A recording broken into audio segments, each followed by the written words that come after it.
got Bonnie. She's a blogger at 43bluedoors.com. Yeah. Hello. I love your podcast and just finished listening to episode 188. Well, thank you for listening, Bonnie.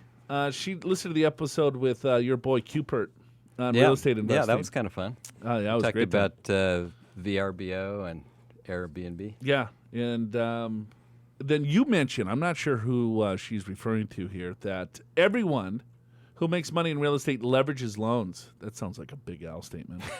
Is that what I said? I don't know. There are a few of us who did not do it that way. Personally, I don't have that much risk tolerance, so I paid cash for all my rental properties and now fire on income from them. Like it. I view them as diversified investment. Thankfully, I have them so I don't stress out as the market falls. Again, love the show. Thanks for all the great information. Well, let me comment. Bonnie, I agree with your comment. If you can, I love putting all cash down. That what happens, a couple things, is your rate of return is less generally in an appreciating market because you're using all of your own money instead of borrowing other people's money, but your risk goes way down too.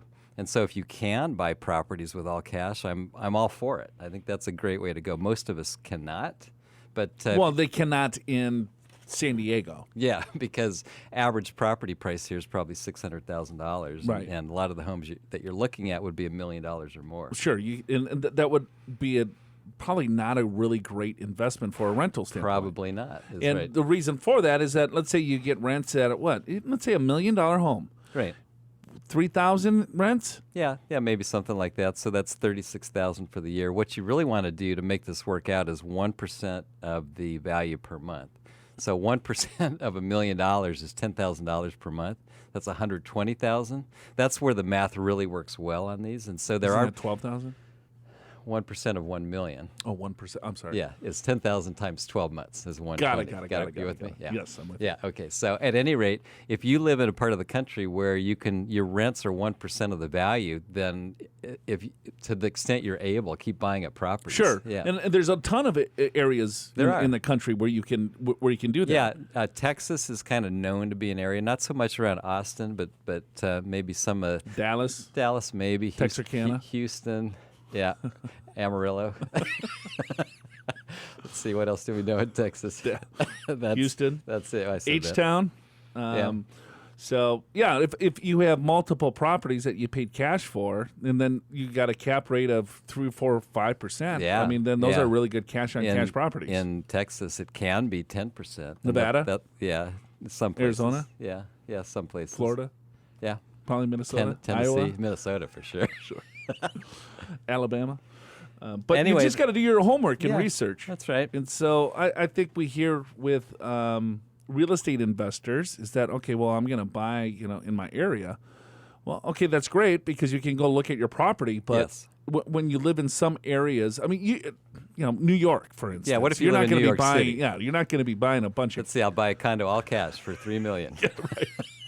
So, yeah. So I think, Bonnie, we're on the same page as you. And I think our comment was, with leverage, you're using the bank's money, and if you have time and you have cash flow, it works. But I remember this very well. Okay, what? Is that I thought Cupert was going to blow himself up. Well, yeah. Because he was all levered up. I do And agree we with asked that. him that. Yes. And he's like, I'm fire because I got all these properties and I'm leveraged up. And I was like, this guy's going to blow up. He's going to be just like the video game. And I think I mentioned on the air that the problem with that is every guru that I've read their books on has gone bankrupt at least once. Right. And it's because they bought this property A, they levered up to buy property B, levered up to buy property C. The next thing you know, they had 20 properties and the market turned and they couldn't afford any of them. Right. So Bonnie, she's a blogger at 43 Blue Doors.